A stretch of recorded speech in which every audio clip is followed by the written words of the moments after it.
Hello everyone, thank you so much for tuning in. I am Sharanda. If you are new to this channel, thank you so much for clicking on this video. That means a whole lot to me because there are a lot of other videos on here that you could have clicked on, but you clicked on this one, and I am so glad that you did, and I hope and pray that you stay and go ahead and hit the subscribe button. So I'm going to go ahead and get into the message that God has given me. Flesh and blood is not your problem. Flesh and blood is not your problem. If you don't understand nothing else in life, please understand what I am about to say. Ephesians chapter 6 verse 12. We wrestle not against flesh and blood, but against principalities, against powers, against the rulers of the darkness of this world, against spiritual wickedness in high places. So flesh and blood is not the problem. It wasn't your mom, it wasn't your dad, it wasn't the person that molested you or raped you. It was the enemy, okay, coming up against you, even when you were younger, okay? So stop saying, I'll never talk to him or I'll never talk to her again. You did this to me, they did that. No, they did not. Demonic forces were using them, okay? And I know this is going to be a hard pill to swallow for a whole bunch of people that's going to run across this video. So, go get you a whole bottle of water and swallow this pill, okay? Before you end up in hell because you refuse to forgive. Don't let principalities, powers, rulers of the darkness of this world and spiritual wickedness in high places send you to hell, okay? We're not doing that. We're not doing it. Let's get this right.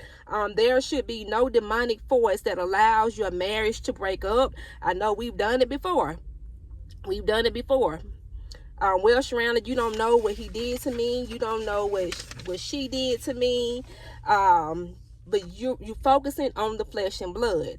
There should be no demonic force interfering with your decision and what you need to do concerning something in life. Recognize the enemy. Stop looking at the flesh and put 1 million exclamation points behind it. Stop looking at the flesh. For so many years, y'all, we have fallen into this demonic trap that it was flesh and blood the whole entire time because we were taught that way. We were preconditioned to think that way. We filed for divorces. We walked away from jobs. We have done so much. Now, just because you married with somebody, I'm not going to go there because that's a touchy subject. But we have filed for divorces. We have walked away from jobs. We have done so much just from looking at the flesh and blood. But what is the word of God saying to us today? The Bible did not just come out a few weeks ago, y'all. We just didn't read the Bible. We just wanted to ignore the word of God because we were stuck on the flesh and blood. We just couldn't get over the flesh and blood. Like, wickedness from the enemy is fighting hard, and he don't want nothing good happening to you or for you. The Bible was out when you filed for that divorce. You loved him, you loved her, but you didn't know what else to do, so you took the easy way out. You didn't know nothing about God. You wasn't aware of Ephesians 6:12. You didn't know you had the authority and not the enemy, so you let the enemy win. You let the enemy destroy you and your spouse. Now you're single, probably in fornication right now. Exactly what demonic forces wanted to happen. You let the enemy destroy your income. Now you don't have income. You let the enemy destroy a lot of things unaware.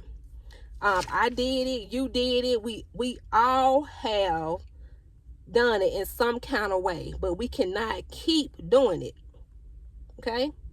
Demonic forces are stealing, killing, and destroying whatever they can to break you down and have you in a horrible, horrible mess.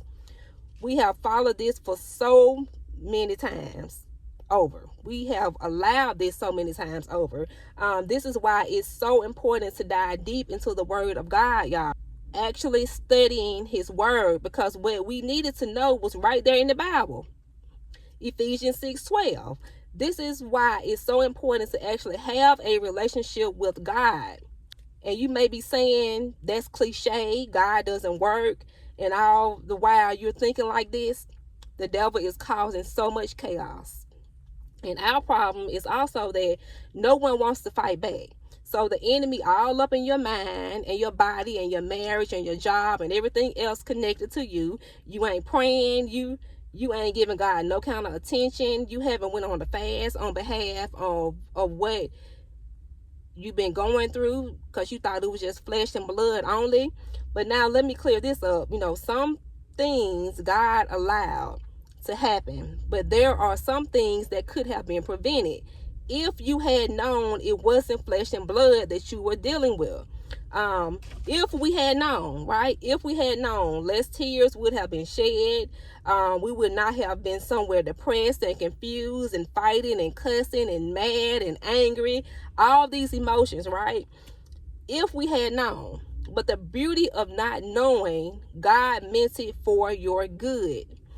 It's nothing the enemy can do that God won't flip around for your good, okay? It gave you strength, resilience, determination, and a whole bunch of other stuff. It gave you everything that you did not have before that God wanted you to have. Moving forward in every situation that you face, no matter who is involved, always remember it's not the flesh, it's not the blood. So calm yourself down in the inside. Say to yourself, this is the enemy trying to get me worked up. Not today, okay? Not today. And over time, you'll start to notice your blood pressure going down. You're in a better mood. You're more calm. You're more relaxed because you know what you are dealing with now. Principalities, powers, rulers of the darkness of this world, spiritual wickedness in high places. And God gonna turn it all around for your good. He always does. But you have to be aware. You have to be aware of what God has left for us in his words to be able to deal with it all. All right. So that is the message I have for you all on today. And I hope and pray that I see you all in the next video. All right. And I will see you all later.